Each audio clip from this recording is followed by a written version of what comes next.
The roses were just beginning to bloom again, fat with color, as if they'd waited for this day. The garden smelled of lavender and lemon zest from the cake cooling on the back table.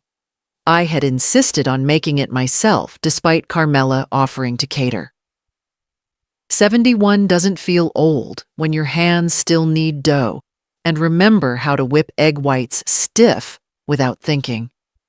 My granddaughter June ran barefoot across the lawn, her hair catching the light in golden waves. She clutched a small tin of lemon cookies I'd made especially for her. No nuts, no frosting, just like she liked them. The guests had gathered in little clusters beneath the wisteria canopy. Neighbors, former business partners, a few of Victor's old bridge companions now grayer and slower, but still polite. The garden party wasn't extravagant, just intentional. That's how I liked things. Thoughtful. Seraphine arrived just past 3, fashionably late as always, in a powder blue wrap dress with a silk scarf slung dramatically around her shoulders. She kissed me on the cheek and said, "You look remarkably well." I smiled, still breathing. She laughed, though it didn't touch her eyes. We made our way toward the table set with gifts. She handed me hers, first a rectangular package wrapped in floral paper with gold edges. Heavy. Framed, perhaps. "Go ahead, open it," she urged. Voice sweet but impatient. I peeled the tape, unwrapped the corners. It was a photograph our family taken 12 years ago. Back when June was a toddler. I remembered the day exactly. We'd posed in front of the old oak by the bay, all 4 of us, Victor, Seraphine, June, and me. But in the version Seraphine had framed, Victor's face had been cropped out cleanly, as if he'd never been there. The silence around us thickened. I stared at it longer than I meant to, hoping maybe it was an error, a printing mistake. But no, it was deliberate. "I thought it would be symbolic," Seraphine said, smiling, "of moving forward, of letting go of the past and making space for newer legacies." A few people murmured something polite. I nodded slowly, then placed the frame down beside the cake. We moved on. Or rather, the party did.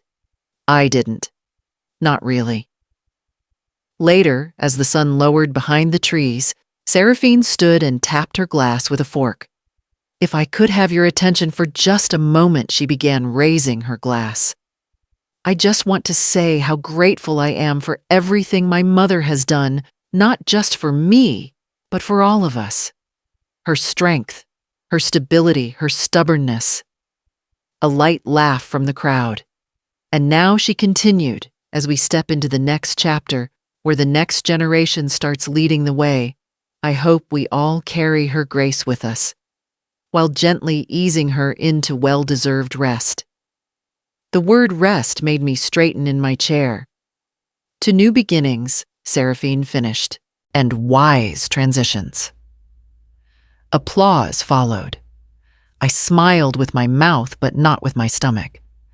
That evening, after the guests had left and June had fallen asleep curled on the sunroom couch, I sat alone in the kitchen with the framed photo on my lap. I stared at the empty space where Victor's face should have been. It was more than omission. It was erasure. And something about that smile Seraphine wore, controlled, calculated, had started to itch beneath my skin. I rose, walked to the study, and pulled open the bottom drawer of Victor's old desk. Dust clung to the hinges. There, buried beneath bank ledgers and brittle mortgage agreements, was a sealed envelope in his handwriting. I had never opened it, but that night I did. I've never trusted a question that starts with "just out of curiosity."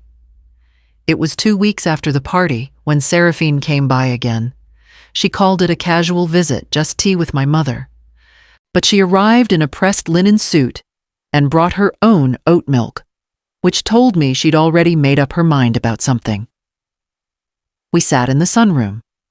The breeze off the harbor pushed softly through the screens, rustling the papers I kept in a shallow tray beside the mail slot.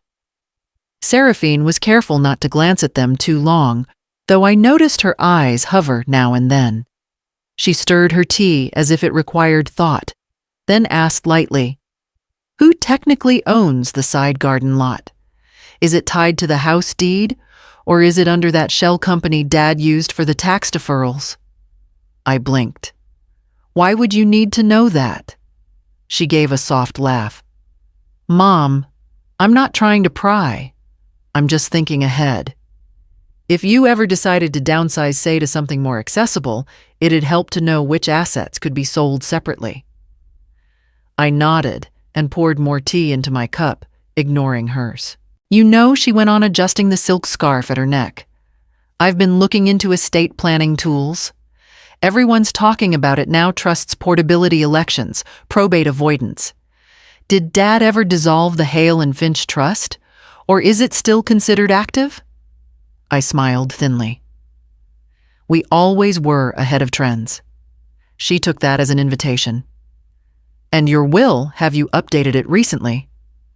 I remember the last draft was before June was born. "You wouldn't want things to be messy if anything ever happened." "If anything ever happened," I said, raising a brow. "Oh, you know what I mean," she said, brushing it off. "God forbid. But planning is love, isn't it? That's what they say now. Planning is love." I excused myself under the pretense of needing more honey from the pantry. But instead, I took a moment in the hallway and pulled open the drawer of the antique secretary desk. Inside was a small, lined notepad I kept for groceries and gift ideas. I jotted down the date, her exact questions, and the tone she used, not frantic, not desperate, but composed and practiced. When I returned, she had moved to the windowsill and was idly flipping through Victor's old field notes. "Still hanging on to these?" she asked. "He used to write everything down, even ideas he never followed through on. Maybe that's where I get it." I took them gently from her hands and returned them to their place. "Some ideas age well," I said. "Others rot in the sun." She didn't answer. That evening after she left, I sat at Victor's desk with the letter he'd written me. I had read it twice now, and the same line lingered both times. "What we build is vulnerable from without, yes, but more so from within." I thought about the way Seraphine now eyed the property like a portfolio instead of a home. I called Idris Montgomery the next morning, our family attorney. Still sharp, still discreet. "I think I need you to pull the original trust documents," I told him, "and the addendum Victor filed in A08, the one we never used." There was a pause. "Is there a problem, Mrs. Hale?" "Not yet," I said. "But someone's getting ready to inherit me while I'm still alive." I reached for the notepad again and underlined Seraphine's final question. "Have you updated your will?" Then I wrote my own. "Have you updated your daughter?" Victor's handwriting always looked like the end of a fountain pen, had been dipped in urgency, slanted sharp, a little impatient, even when he wasn't. The envelope had been tucked deep inside a cedar box under layers of newspaper clippings and birthday cards. I'd meant to organize a decade ago. I found it while looking for an old title deed I thought might reassure Idris. Instead, I found Victor again. It was sealed in thick cream paper, addressed only to me. No date, no return, just Eleanor. I sat down on the carpet right there in the storage room, legs crossed like I was 25 again, and opened it. His words began plainly, like he was sitting beside me. "If you're reading this, it means I didn't bring it up when I should have." Typical Victor. Always making room for my silence.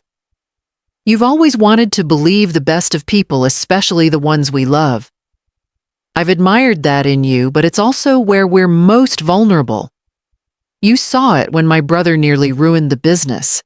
You forgave I patched. I remembered that year too well. Seraphine is brilliant. She has charm in buckets and ambition to match. But I've seen the way she looks at what we built with hunger, not reverence. And she's smart enough to know charm opens more doors than force. My throat tightened. I read on.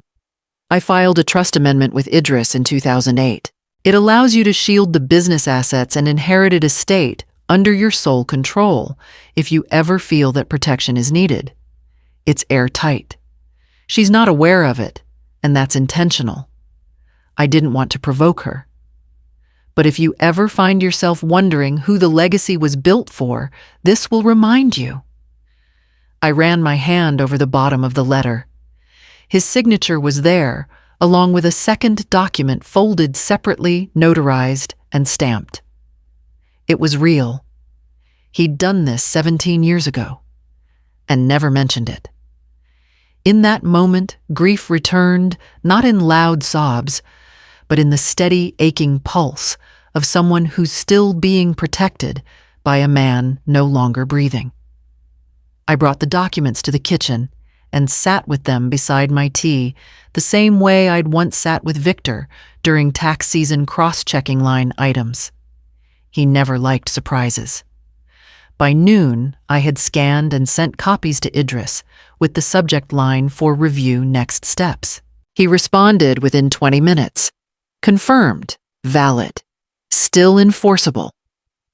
I folded the originals into a fireproof folder, slipped them into the safe behind the bookshelf, and locked it. Outside, I could hear June's bicycle tires humming along the gravel as she circled the drive. The wind carried her laughter. She didn't know her world had just shifted, slightly secured, by a man she barely remembered. I watched her from the window, and in the pit of my stomach something solidified. Victor hadn't just left me a legal shield. He'd left me permission. The next morning, I wrote Seraphine a brief note and left it in her inbox. Tea Thursday at 3. I found something old I'd like to show you. M. Then I turned my attention to the Hale Maintenance Fund. Something wasn't adding up in last month's ledger. It was the sort of email I would have deleted unread any other day. Subject line flagged withdrawals. Hale Maintenance Fund. No capital letters, no urgency, just enough formality to suggest it could wait. But something in my chest had already started shifting. I clicked. Douglas, my accountant of nearly 2 decades, had written, simply, Eleanor noticed 3 mid-sized transfers from the Joint Maintenance Fund over the past 60 days, 3 $200, $2 $700, and $4 $100, all categorized under general improvements, but no associated invoices or contractor names listed in the ledger. You usually approve these. Thought I'd check before following up. Regards, Doug. I stared at the screen unmoving, as if the numbers themselves might shift into better news. They didn't. I clicked over to the secure portal and opened the ledger. It was all there. 3 line items, each tagged with the same vague label and time-stamped on days I remembered clearly.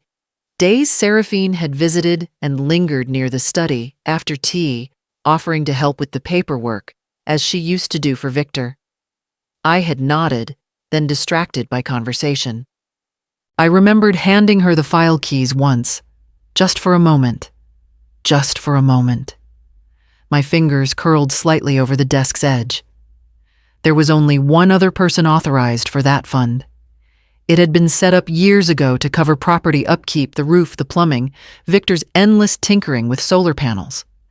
After he passed, I left Seraphine's name on the account out of trust, or habit, or both. I called Douglas.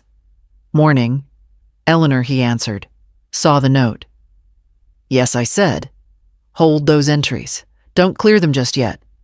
He hesitated. Want me to reach out to the other signatory? No, I said. I'll handle that part. I hung up and sat very still. The betrayal hadn't fully happened yet. Not legally, not openly. but I could feel it, its shadow passing through the house, touching the bookshelves, the walls, the window panes. Something unspoken had already cracked. That Thursday, Seraphine arrived 10 minutes early for tea. She brought pastries from Leo's on King Street and set them on my marble counter like a peace offering I hadn't asked for. I set the table slowly. No mention of the note I'd sent. No mention of what I wanted to show her. We talked about June school applications and the newly opened gallery on Broad. Then, over her second cup, Seraphine asked casually, "Have you thought any more about a living trust? I've been reading about them. They help avoid probate. Smoother for everyone." I didn't answer right away. Instead, I reached down into the sideboard drawer and pulled out a manila envelope. I placed it beside the sugar bowl.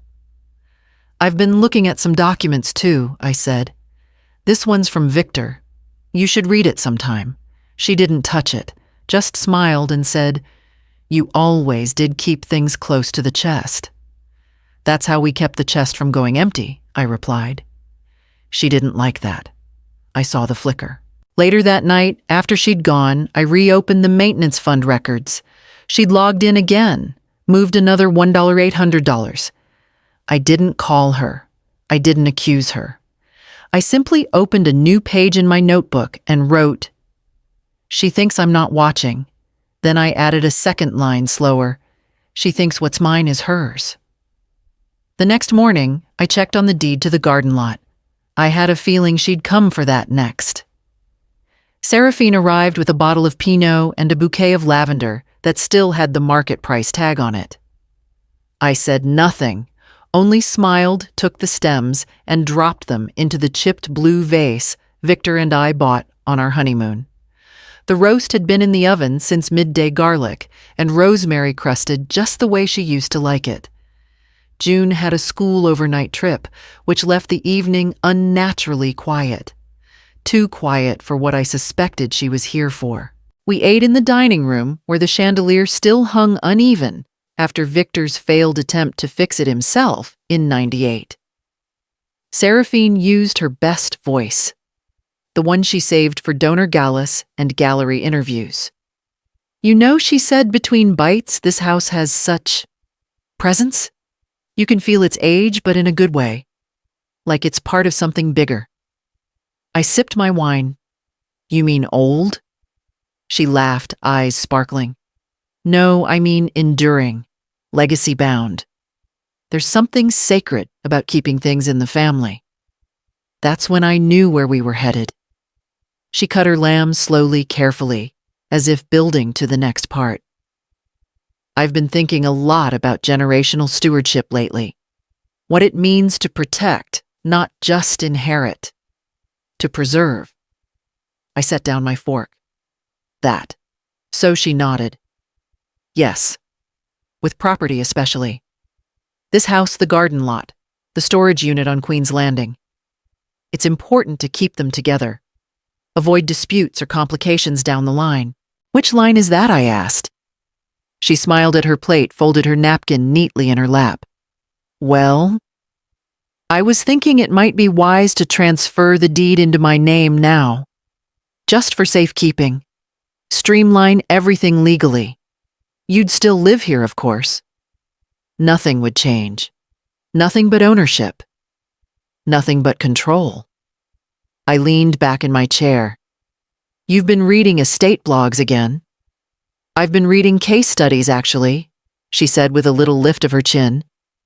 "Families that didn't plan ahead, things got messy, courts intervened, relationships suffered, and you're trying to prevent suffering. I'm trying to prevent surprises." The roast had gone cold on my plate. I no longer tasted the lavender honey glaze I'd brushed on it that morning. "What does June think about all this?" I asked. Seraphine blinked. "She's a child. She's your child. That's not the same thing." We let that hang. The clink of her wine glass against the plate felt loud. "You don't trust me," she said finally, not accusing, almost amused. I gave her the same smile I'd offered the lavender bouquet. I trust you to be consistent. She tilted her head, narrowing her gaze like she used to do in high school when a teacher handed her a B. I'm not trying to take anything from you, Mother. I know I said. You're just trying to protect it, with your name on every dotted line.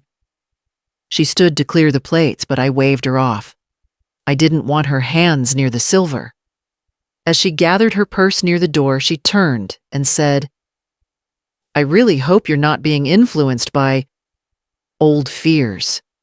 Dad's paranoia, his endless contracts. You're not him. No, I said, holding her gaze. I'm the one he trusted to finish what he started. She said nothing else before stepping out into the evening air, the scent of lavender lingering long after her footsteps had vanished. I locked the door. Not for safety. For clarity. In the morning, I opened the cabinet above the filing shelf and pulled out the original deed. The garden lot was still mine. For now. Graham Finch always spoke with a hand resting on his knee like he was keeping something from floating off. That was his way, grounded, deliberate. If Victor was the hammer in the Hale and Finch duo, Graham was the spirit level. I hadn't thought about him in years, not until I held the deed to the garden lot in my hands that morning and remembered the way he looked at Seraphine the first time he met her as an adult. She was 21 then, back from art school, and full of declarations. I'd brought her by the office after a long lunch, proud and maybe a little naive. She stood in Victor's office with her sunglasses still on, talking about how inheritance should be earned creatively, not contractually. She'd just returned from a summer in Berlin and spoke about it like she'd survived a war, not a gallery internship. After she left, Graham pulled me aside gently, but without hesitation. She's clever, he said. Too clever for someone who didn't have to build what she wants to inherit. I remember bristling at that. She's young, I told him. He shook his head. She resents what she didn't build, Eleanor. Not because she doesn't understand it, but because she does.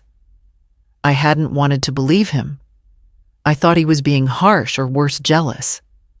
Victor and Graham had built something solid, yes, but it had taken decades, and I didn't want to believe their protectiveness was turning into prejudice against their own kin.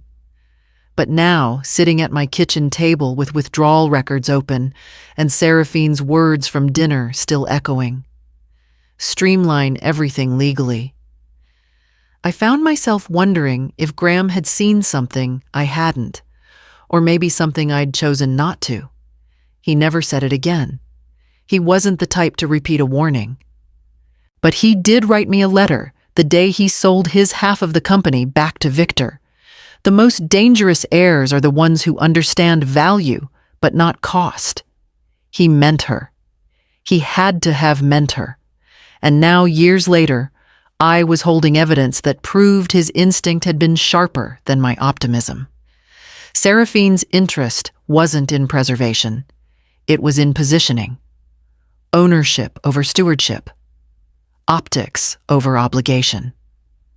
I pulled out the envelope Victor had left me again and reread it in full. It landed differently this time. Not just as protection, but prophecy. The kind of preparation you only recognize when it's almost too late. That afternoon, I emailed Idris a copy of the deed to the garden lot and asked for a formal freeze on all potential transfers. Just precaution, I wrote. Then I called the county clerk to request certified copies of every property under the Hale name. I wanted everything in writing. No assumptions. No goodwill. By nightfall, I'd started organizing the documents in a single folder, the same way Victor used to do when he sensed the wind shifting. The next morning, I opened the linen closet and reached behind the folded quilts. I pulled out the fireproof box I hadn't touched since Victor passed. Inside were our older documents, partnership contracts, the original trust paperwork, and a smaller folder labeled Finch notes. I opened it for the first time in years and found a sheet of yellow legal pad paper torn unevenly at the top. Graham's handwriting, "Don't wait to be cornered. Draft while you still have time to draw lines." I smiled faintly, almost despite myself. Then I picked up my pen and added a line to my notebook. If Victor gave me armor, Graham gave me warning. It was time to listen to both. The following week, I found something else, something tucked inside Seraphine's coat pocket while she sat sipping tea, distracted. A violet envelope. My name wasn't on it. But I recognized the law firm's seal instantly. The coat had been draped over the back of the dining chair all afternoon. One of those soft cashmere blends. Seraphine liked the kind that whispered wealth, even when it was bought on discount. She'd come by just to visit, she'd said, and stayed long enough to request my lemon scones and borrow my charger. She left in a rush, claiming a meeting had moved up her arms full of tote bags and folders. But the coat remained behind. It wasn't like her to forget something so expensive. I waited an hour, assuming she'd return for it. When she didn't, I reached to move it, only to feel something rigid tucked into the inner breast pocket. The envelope was violet, with a gold foil crest I recognized instantly. Calder and Fennick LLP, family law, high-powered, and expensive. Inside was a printed appointment confirmation, date time, and an intake summary attached. Client name, Seraphine Hale. Case type, asset reassessment and elder estate advisory. I stood in the quiet kitchen and read the header twice. The walls didn't creak. The clock didn't tick. Even the wind outside paused. She wasn't just curious anymore. She was planning, and she didn't think I'd find out. I placed the envelope back in the coat pocket and hung it carefully on the rack by the door, just as it had been. Then I picked up the phone and dialed Idris. He answered on the third ring. "Eleanor, I need to meet," I said. "Tomorrow morning. Early." "Understood. Shall I prep a file?" "Better make 2. The next day, I sat in his office with the same folder I'd carried since Victor passed. Idris reviewed the trust amendment, the property ledgers, and the updated maintenance withdrawals. He kept his face still as he read. When he finished, he looked up. "She's building a case," he said. "I know. She's going to argue asset mishandling or lack of testamentary capacity. If she's smart, she'll allege you're being unduly influenced." I raised an eyebrow. "By whom?" He gave a dry smile. "By a ghost, presumably. Or me. Or the wind." He reached across the table and tapped the envelope I'd taken from her coat and photocopied.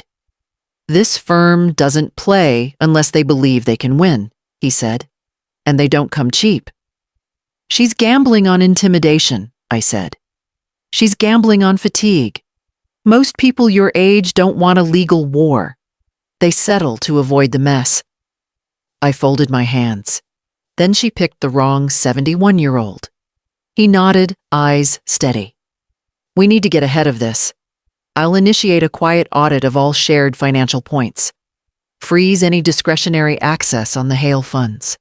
And I'll start assembling affidavits confirming your cognitive and legal capacity. Pull the tax returns from the last 5 years," I added, "and that old deposition Victor gave in 2010. It might come in handy." Idris leaned back in his chair. "Are you prepared to let this go to court?" "No," I said.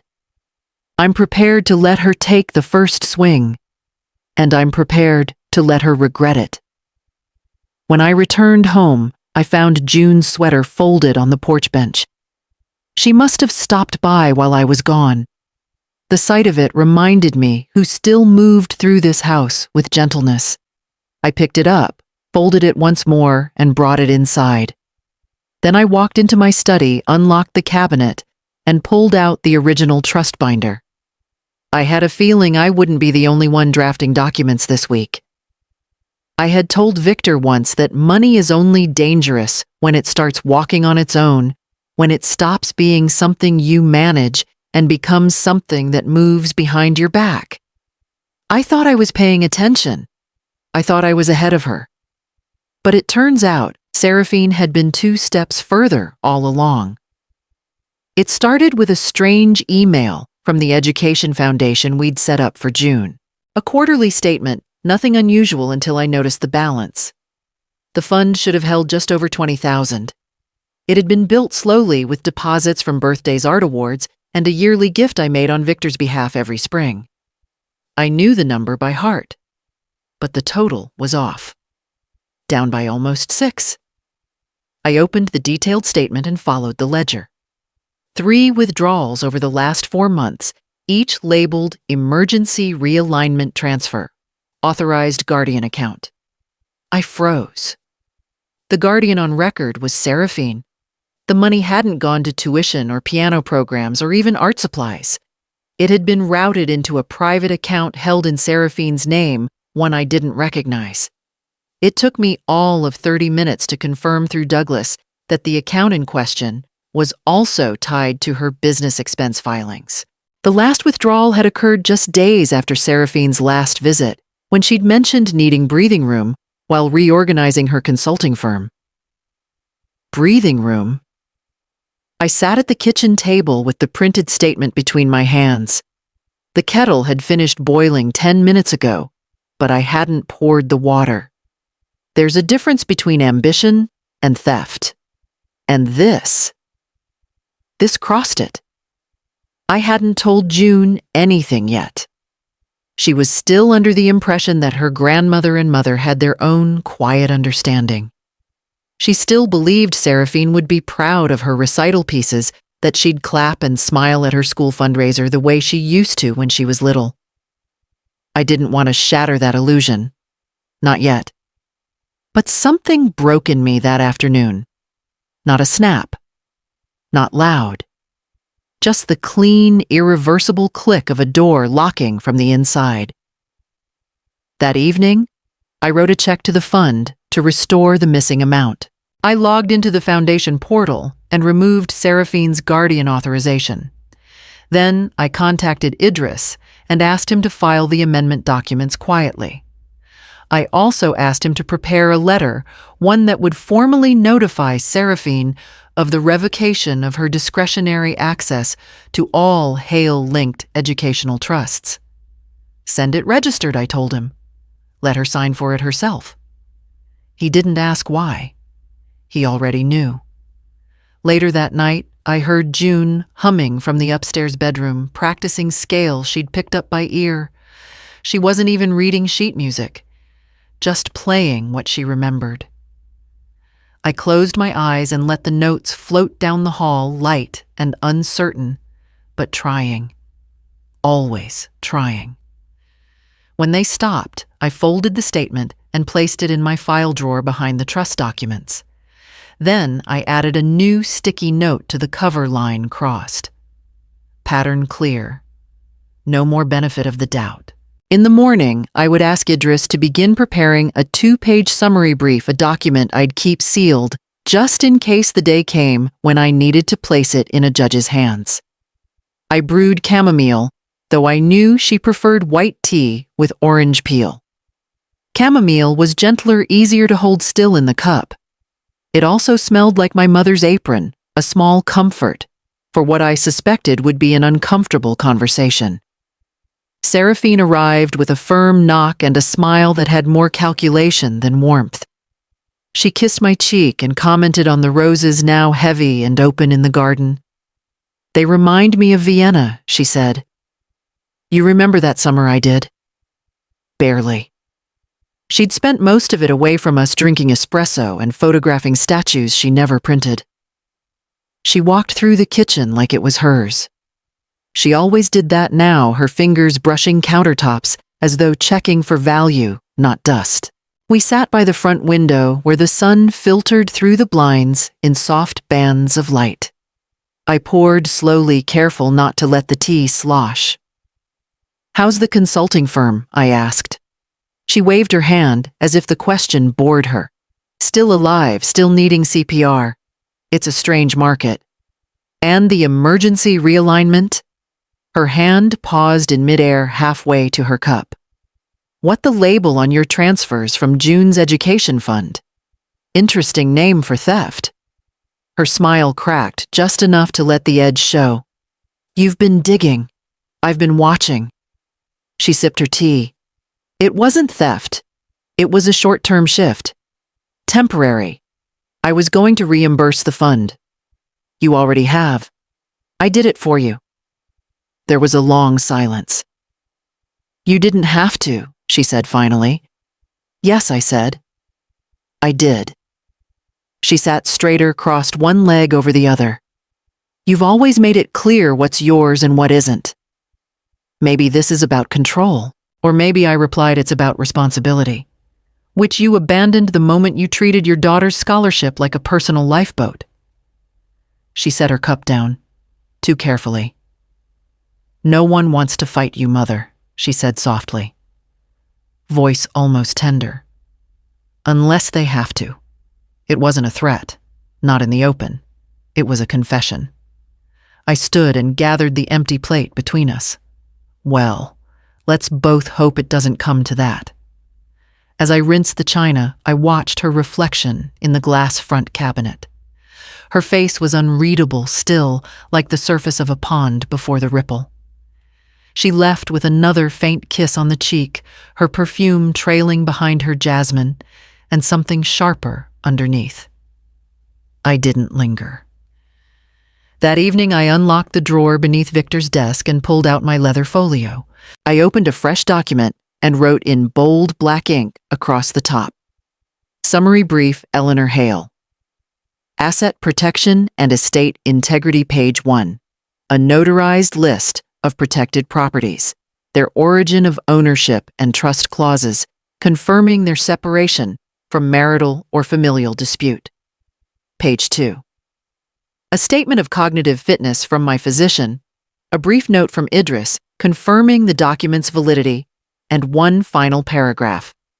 My own words in my own hand stating my full awareness, my intention to protect not only what was left, but whom it was meant for. 2 pages. Nothing more.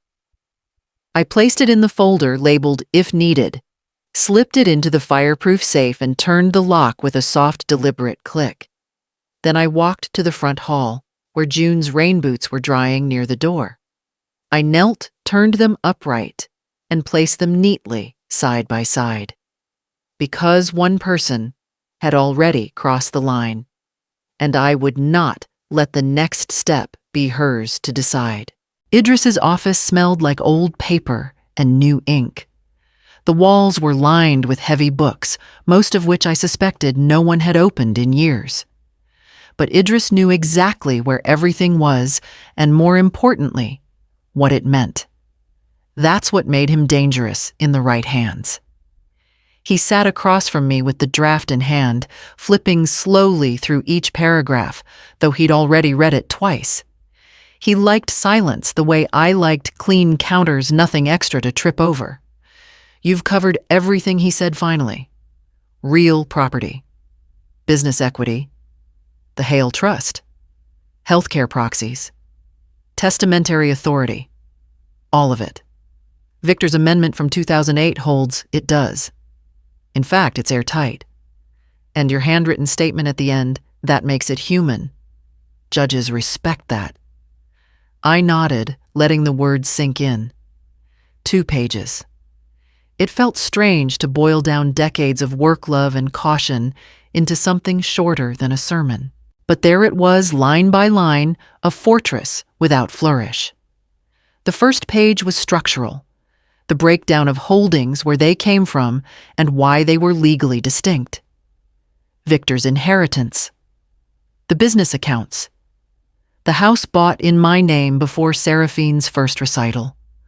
All under protective clauses, signed, sealed, and filed long before the first whisper of dispute. The second page was narrative. My voice. My clarity. a brief personal affirmation that I was of sound mind, aware of the document's contents, and choosing freely and fully to protect the legacy Victor and I built.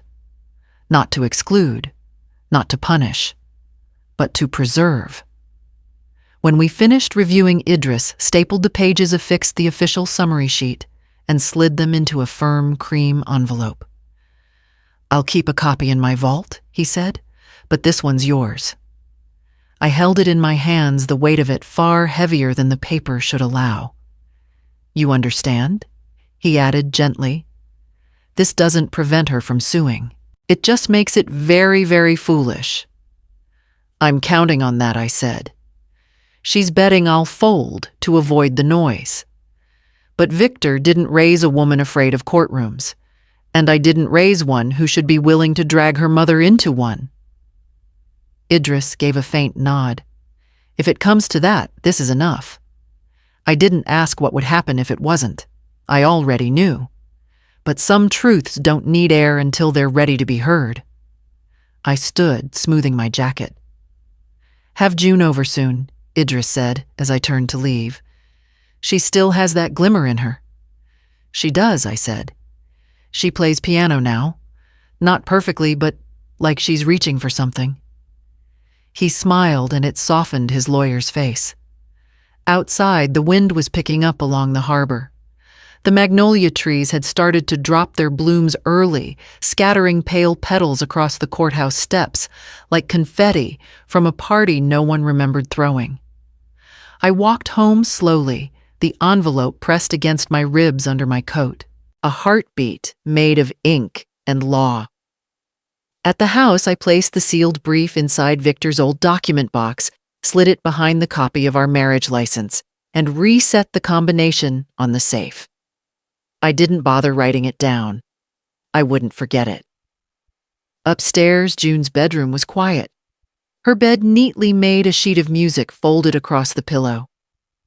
I picked it up and saw her handwriting in the margins. Little notes to herself about timing, pauses, and breath. She was teaching herself where to stop and where to hold.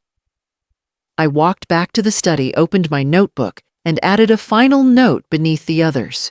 2 pages. No room for mercy, only clarity.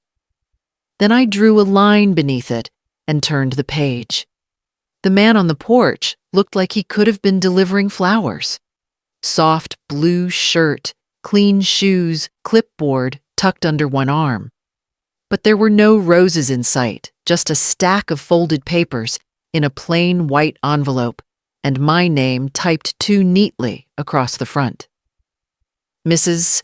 Eleanor Hale?" he asked. I nodded. He handed me the envelope with both hands like it mattered. "You've been served, ma'am. Good afternoon." Then he turned and walked off, polite and unbothered, as if he'd just handed me coupons. I closed the door, locked it with care, and walked into the kitchen. June sat at the table, swinging her legs under the chair, a coloring book open in front of her. "Who was that?" she asked. "Just a courier." For what A letter I said, and forced a smile I didn't feel. Nothing urgent. I didn't lie often, but some truths spoken too early turn into shadows. She returned to her coloring, humming under her breath. I watched her for a moment longer before stepping into the hallway. In the study, I opened the envelope. It was all there, official, thick, and cold. Petition to initiate legal review of asset withholding, claiming elder vulnerability and cognitive decline. Filed by Seraphine Hale, represented by Calder and Fenwick, LLP. It wasn't just a challenge, it was a performance. Her legal team had painted me as incapable, paranoid, and possibly manipulated. The language was strategic, clean, and clearly not her own. But the intention pulsed beneath every paragraph. She doesn't deserve to control this anymore. They accused me of hiding assets that rightfully belonged to my biological heir. Claimed I had made suspicious financial decisions in recent years. Asserted that I was acting under the lingering influence of my late husband's wishes, despite my alleged decline. There was even a suggested psychological evaluation should the court deem it necessary. I folded the pages slowly once then again. Then I placed them next to the cream envelope Idris had helped me draft, the one that held everything she thought she could unravel. I'd seen this kind of attack before in boardrooms and burial negotiations. The difference now was that it came with my daughter's name on the signature line. I called Idris. He answered on the first ring. "They served you just now." He exhaled. "Are you all right?" "I'm not surprised." He was quiet for a beat. "You knew this was coming. She told me herself she'd only fight if she had to. This is her version of necessity." He promised to begin preparing the formal response by morning. "We'll counter every claim, one by one." "I already have what I need," I said. "You've seen it." "I have." We hung up without another word. That evening I made dinner the way I always did. June helped set the table. She didn't know why I was quieter than usual, or why my hands lingered longer over the silverware. But children sense things. After she went to bed, I walked the length of the garden alone. The stars were beginning to come out, dusting the dark with soft light. I sat on the old stone bench Victor installed the year June was born and pressed my palms into my knees until they stopped shaking. I wasn't angry. I wasn't even sad. I was something colder, something steadier. Inside, the briefcase was packed. The 2-page document rested on top. Not for show, not even for defense, for truth. And in the morning, I'd carry it into court not to plead, but to remind the judge who built the house Seraphine was now trying to burn. Some fights are won with truth. Others require something quieter, an opening, a misstep, a hand someone overplays. Victor used to say, if you want to know what someone's really after, give them something shiny to chase. So I did. The asset ledger I left out wasn't real. Not entirely. It had the formatting of the original, the page tabs and typeface Victor always used. I even printed it on the same ivory stock from the back closet, aged just enough to look forgotten, but not suspicious. The contents were carefully wrong. Outdated property values, exaggerated liability numbers, and a fabricated note about a pending mortgage refinance, something that, if true, would make one of the properties seem far less valuable than it was. I placed the folder just under a pile of mail on the hall credenza. The place Seraphine always wandered past when she visited the one she assumed I never noticed her lingering near. 2 days later, she dropped by unannounced, claiming she was there to check on June's rehearsal schedule. She stayed 20 minutes. 10 of those I spent in the kitchen pretending not to hear her shifting papers while I rinsed strawberries. When she left, the folder was gone. I waited. It took less than a week. Idris called on a Thursday afternoon voice, sharp with something between satisfaction and disbelief. They filed the first round of financials, he said. You're not going to believe the math. Oh, I believe it, I said. He laughed low. They listed the Mayfair rental property as carrying a $390,000 lien. You paid that off in 2016, and the Portside duplex listed at half its actual value. No mention of the zoning update or the waterfront expansion ordinance. I nodded. They're using the decoy. And they attached a screenshot of the ledger, he added. Your old formatting your name on the header. It's exactly what you predicted. I didn't feel triumphant, only calm. They want to win without a fight, I said. So they're building a strategy around weakness. They just don't realize it's theirs. Do we respond now? Not yet, I said. Let them build their house a little higher. Makes the fall harder. I hung up and stared at the phone a moment longer than necessary. I hadn't tricked Seraphine. I'd given her what she already wanted to believe. She didn't want to think I was prepared, informed, or worse, one step ahead. She needed the story where I was tired, overwhelmed, grieving a man whose legal precision had died with him. So I let her write it.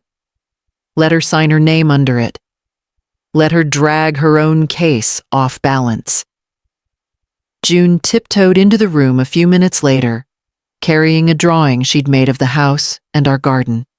She'd drawn all the windows, open the doors too. Look, she said, I made yours with flowers on the sill. I smiled and kissed the top of her head.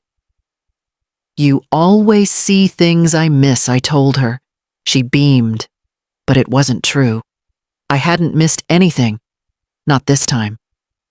That night, I sat by the fire with Victor's letter in my lap and reread the final line.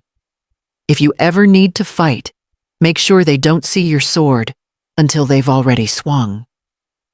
The next morning, I got a call from a paralegal I hadn't spoken to in years, someone I didn't expect to hear from again, especially not now. She said, Eleanor, I think you'll want to see this. The courtroom smelled of lemon polish and nerves. We were early, as Idris preferred. He liked to watch the opposition come in, measure their stride, their paper stacks, their smiles. I liked to sit in silence and breathe through the pause before anything began. Seraphine hadn't arrived yet. Her team had, though, 3 in pressed suits, all speaking in low, confident tones near the second row. I recognized none of them.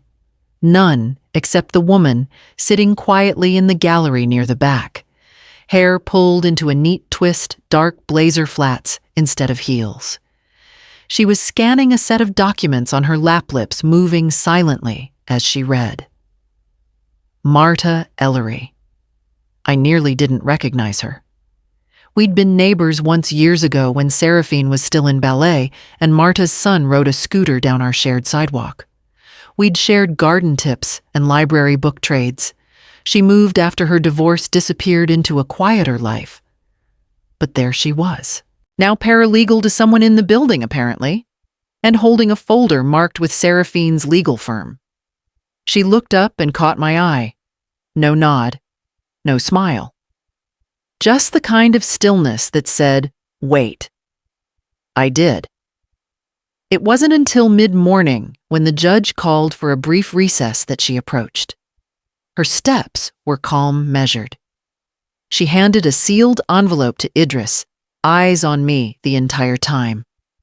I asked to deliver this personally, she said, because I used to know her mother. Idris opened the envelope, scanned the first page, then looked at me. It's an affidavit. Marta gave a short nod. Your daughter's firm didn't know I used to live across from you, that I've known your family since before June was born. Her voice didn't shake. I overheard multiple conversations while working late last month. Calls your daughter made to one of the junior attorneys. They were off record outside protocol, but she was pressing him to hide details. Reframe asset flows. Phrase things in ways that made you look unstable. She said those things I asked quietly. She did, Marta said. I wrote everything down. Dates, names, word for word. And I had every right to those calls happened on speaker, and I was logged in as the scheduling lead. They weren't protected. Idris turned another page, then gave a low whistle. This includes internal message logs, he murmured. They forwarded them to her personal email. He looked up. That's a violation. She thought no one was watching, Marta said, folding her arms. But some of us don't forget what loyalty looks like. She handed me a smaller envelope. This is personal, she said. For you. No signatures. Just something I thought you should have. Then she walked back down the aisle and took her seat again in the gallery, hands folded in her lap. I didn't open it then. I slipped it into my bag and nodded toward Idris. Submit it. He smiled. With pleasure. When court resumed, Seraphine sat straighter, her team calmer than they should have been. They didn't know yet. Not what was coming. Idris stood requested to introduce newly submitted evidence and handed the affidavit to the clerk. The room shifted. You could feel it like a rug pulled gently from under someone's feet, just enough to remind them. Gravity exists. The judge read in silence, expression unreadable. Seraphine leaned forward, brows creased, trying to catch a glimpse of the document. She wouldn't get to. Not yet. The judge looked up slowly, one hand resting over the page, and asked Ms. Hale, "Were you aware your statements were being recorded and logged by a member of your own legal team?" Seraphine blinked. "What statements?" Her attorney stiffened beside her. I didn't speak. I didn't need to. Because this time, the truth had come to court wearing flats and a black blazer, and it had taken its seat before anyone noticed. And when the judge turned the page, I could see the moment everything changed. The courtroom quieted in that unnatural way, a hush with breath still in it. The kind that waits to be broken. Seraphine's attorney rose first. Calm, composed, unflinching in his delivery. A polished voice, all legal finesse and performative concern. He began with subtle barbs. Mrs. Hale has been under considerable stress. It is not unusual for someone her age to make disorganized decisions. Her intentions, while perhaps once clear, have grown confused over time. He didn't look at me when he said those things. He looked at the judge, at the clerk, at the gallery, but not at me. The language was careful. He never called me incompetent. Not directly. But his tone did. So did his slides, his graphs, the color-coded breakdown of erratic withdrawals and duplicative filings. They painted me as absent-minded, resistant to help, a matriarch too proud to relinquish control. I listened without blinking. I kept my hands folded and my breath steady. Then they called Seraphine to speak. She stood with practiced grace, her navy blouse pressed flat. Her lipstick just muted enough to suggest sincerity. "I love my mother," she began. "I want that to be clear. This isn't about greed, it's about fairness, about clarity, about doing the right thing before things get out of hand." She turned toward the judge with soft eyes. "My mother has always been private and proud. But lately, she forgets things. She repeats herself.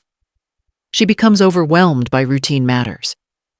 I've only stepped in because I'm concerned. Because I care." There it was, the performance of devotion. And then, without invitation or hesitation, she turned slightly just enough for the room to hear and said, "I'm not asking for everything. I'll take 80%. It wasn't loud. But it didn't have to be. The gallery murmured. 2 reporters near the back shifted in their seats. Even the clerk glanced up from her notes. The judge lifted his chin, but said nothing yet. Seraphine, pleased with her moment, settled into her chair like a queen returning to her throne. She didn't look at me, not directly, but she didn't need to. That smirk said enough. Idris leaned over, whispered, "We could object to tone." "No," I said. "Let her talk. The more she says, the more she shows." And she had shown plenty. The arrogance wasn't new. I'd seen it since she was 16 and made her first sale at a school fundraiser, then took the entire credit for a group effort. Back then, it was just a girl learning how power tasted. Now it was a woman trying to convince a judge she was entitled to the bakery, the flour, and the oven itself. When our turn came, Idris stood slowly. He didn't raise his voice. He didn't pace. He simply handed the court a slim folder and said, "We'd like to submit a counterbrief and supporting evidence affidavit included." The judge accepted it. "Read it." Then glanced toward Seraphine again. He didn't smile, but he looked amused. "The court will take a short recess before response." The gavel tapped once. I stood. Not rushed, not rattled. Seraphine avoided my gaze this time. The smirk had faded, but the shadow of it still lingered like smoke after a match has gone out. As we stepped into the hallway, Idris handed me a sealed copy of the 2-page document. "It's time," he said. I held it in my hand, flat, steady, ready. Because the thing about performances is they end. And when the curtain drops, the truth walks out and takes its bow. I walked slowly, not out of frailty, but precision. Every step from my seat to the bench was deliberate. Let them see the steadiness in my stride, the clarity in my gaze. The courtroom didn't move. Even the air seemed to hold itself still. I reached the judge's clerk and extended the folder, the same cream-colored envelope Idris and I had sealed weeks ago. She took it carefully and handed it up. Judge Harmon adjusted his glasses, opened the flap, and pulled out the 2-page document. He didn't rush. He read as if he knew everything rested inside those pages, and maybe in a way it did. Seraphine shifted in her seat. I didn't look at her, but I heard the soft rustle of fabric, the first stirrings of unease. The judge turned to the 2nd page, still quiet. No commentary, just a single brow lifting slightly as he reached the final paragraph. Then a chuckle, quick, quiet, genuine. It started in his throat, low and warm. A pause, and then unmistakably he laughed. Not cruelly, not loudly. Just one clean note of something between surprise and satisfaction. The room froze. Seraphine stiffened, her team suddenly stone. Even Idris glanced at me, eyebrows raised. Judge Harmon placed the document down, adjusted his glasses again, and looked directly at me. "Mrs. Hale, you wrote this final paragraph yourself, I did, Your Honor. And you've reviewed all the contents personally?" "Yes, sir." He nodded once, then turned to Seraphine's table. "Counselor," he said, "did you read the affidavit submitted yesterday by your firm's own paralegal?" Her attorney cleared his throat. "We are in the process of reviewing." "Stop reviewing. Start reading." "Because what I have here," he tapped the 2-page document with the back of his knuckle, "is a textbook example of lawful asset protection executed with foresight, clarity, and no small amount of grace." Seraphine opened her mouth, then closed it. The judge continued. "You claim your mother is mentally compromised. But the woman who wrote this," he held up the 2nd page, "is sharp as a blade and twice as careful. If I ever need a legacy protected, I might call her myself." Soft laughter rippled in the gallery. No more than a handful of people. But it was enough. Seraphine's face flushed red. She leaned toward her attorney and whispered something I couldn't hear. He didn't respond. Judge Harmon leaned back in his chair. 80%, was it?" he asked casually. Seraphine didn't answer. He turned back to me. "I assume you have copies of this document on file with your attorney." "I do. And all listed protections have been legally in place for more than 10 years, yes." "Then let me be very clear," he said, this time louder, his voice filling the room like a bell. "There is no case for incompetence, no case for undue influence, and certainly no case for financial mismanagement. What there is," he paused, looking directly at Seraphine now, "is a daughter whose mistaken entitlement for inheritance." No one moved. He looked down again at the paper and said softly, "You know, it's rare something this brief says so much." He passed the folder back to the clerk and reached for his gavel. "Final review to be completed this afternoon. Counsel will be notified. Court is adjourned." He struck the gavel once. Sharp. Clean. I turned without waiting. Idris stepped in beside me. "She didn't see it coming," he murmured. "She never read the rules," I said. "Only the ending she wanted."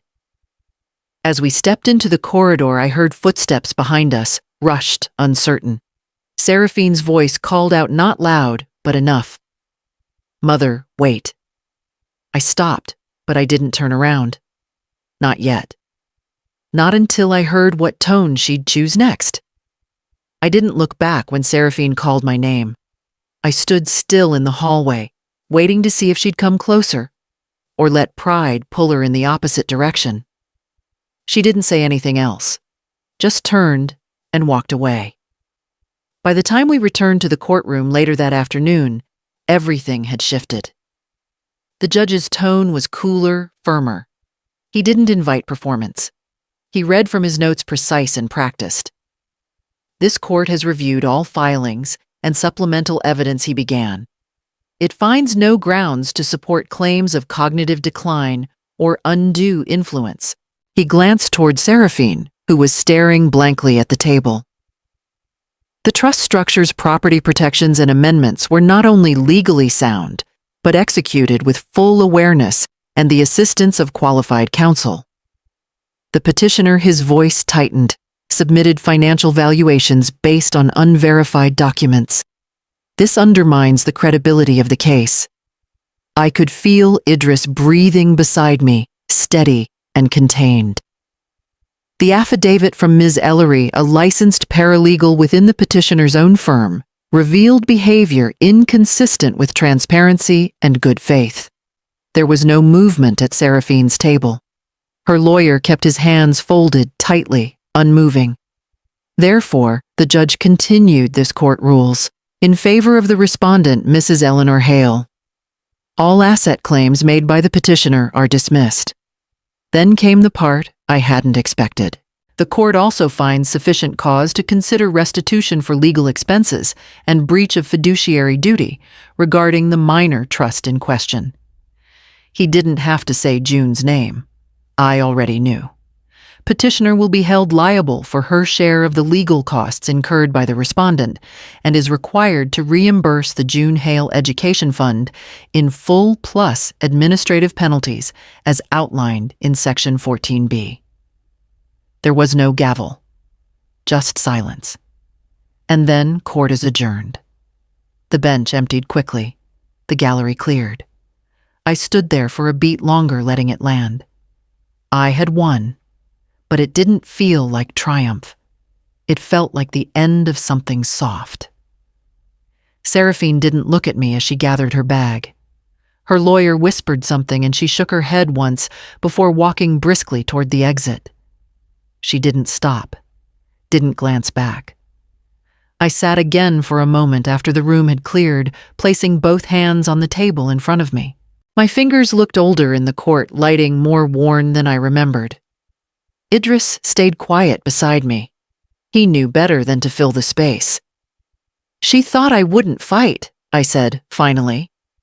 He nodded. "She didn't expect you to finish it." "I didn't either," I admitted. "Not until she brought June into it." He placed the file in his briefcase. "Some battles choose you." As we walked out into the corridor, I could hear the wind pulling through the trees beyond the courthouse windows. A different kind of silence followed us, lighter but heavier in places I didn't expect. The sun had begun to dip behind the courthouse dome, casting long shadows across the marble floor. Outside, a car door slammed. Then another. Seraphine's voice rang out across the parking lot, sharp, tired, distant. Not directed at me this time. Maybe no one at all. I didn't stop walking. I'd left the envelope with the clerk, a copy of the 2-page document to be filed permanently with the court. The original was still at home, locked away where it belonged. As we stepped outside, I adjusted the collar of my coat and looked out toward the street where the air was starting to carry that first scent of salt from the harbor. And I thought of June waiting at home with her sketch pad and tea already steeping. The house welcomed me like it always had, quietly. No fanfare, no dramatics, just the hush of old wood settling into itself and the faint scent of lavender from the linen spray June insisted on using in the guest room. I set my coat on the hook, slid out of my shoes, and moved to the back of the house, where the light spilled from the garden. The roses had bloomed again. Pink, white, golden. The same colors Victor planted 20 years ago in a half-moon arch behind the stone bench. For a while, I'd wondered if they'd come back this year. With all the noise, I hadn't tended to them as I should. But they bloomed anyway. Resilient. Like anything that takes root deep enough. I walked to the bench, the sun warm against my back, and sat. The brass key was still in my pocket, cool despite the weather. I held it for a moment. It was heavier than I remembered. Victor had it cut the year after June was born, when Seraphine asked softly back then for a copy, just in case. Back then I'd said yes. Trust still fit easily in my hand. But now it no longer felt like safety. It felt like surrender. I walked back into the house and opened the desk drawer in my study, the one with the velvet-lined box and the folded note Victor once wrote in green ink. I placed the key inside, slow and deliberate, and turned the small lock. Not gone. Just withheld. For now. June arrived that afternoon with her sketchpad under one arm and a pack of licorice in the other. She didn't ask about the case. I didn't offer. She only asked if she could draw in the garden. Of course, I said. That's what it's for. She sat up beneath the hydrangeas and began sketching the bench, the trellis, the way the petals curled near the ground. Every so often, she'd look up at me squinting as if trying to get the shape of my shoulders just right. I brewed us both tea and brought it out on a tray. I don't think I'm going to law school, she said, half grinning. No, maybe architecture or illustration. Something that builds. That still counts, I said. Building matters. We sat together under the climbing roses until the shadows stretched long across the path and the tea cooled in our cups. Seraphine didn't come. I didn't expect her to. Not yet. Maybe not ever. But I'd left the porch light on anyway. Not for welcome. Not for forgiveness. I lit it because it's what you do when you still believe somewhere under the scar tissue that dignity deserves a place to land. That night, after June had gone and the house fell quiet again, I walked to the window and stood for a long moment. Outside the garden glowed faintly in the amber light. I touched the window pane gently with my fingers and whispered, not for intrusion, only for respect. Then I turned off the hall light, left the lamp glowing in the front window, and climbed the stairs. Not to wait, but to rest. Because some victories don't come with banners or applause. Some arrive in silence earned, guarded, and lit by your own hand. Outline. Hook cue. When the person you raised starts rewriting the past, how long before they come for your future? Hook cue. Is curiosity still innocent when it's backed by ambition? Hook cue. If someone leaves you a key for a door you never wanted to open, do you use it or bury it? Hook cue. How do you confront a betrayal that hasn't happened yet but already stings? Hook cue. When someone asks to hold your umbrella, are they shielding you or positioning for the storm? Hook cue. If someone shows you a red flag early but you fold it away, do you share the blame when it waves again? Hook cue. If someone plans a war in secret, is silence a weapon or your only defense? Hook cue. When someone's betrayal affects the innocent, does mercy still have a place at the table? Hook cue. If someone cloaks venom in velvet, how do you respond with steel or silk? Hook cue. Can a lifetime of protection fit into just 2 pages? Hook cue. When someone paints you as the villain, how do you prove you're the architect? Hook cue. Is it deceit when you let a liar believe what they want to see? Hook cue. Can truth hide in plain sight and still save you when it matters most? Hook cue. When arrogance becomes audible, does the fall echo louder? Hook cue. What happens when the person in power sees through the act and calls it out with a smile? Hook cue. when you win back. What's yours, is it still worth what it once was? Hook cue final. When respect finally knocks, do you open the door or guard it forever?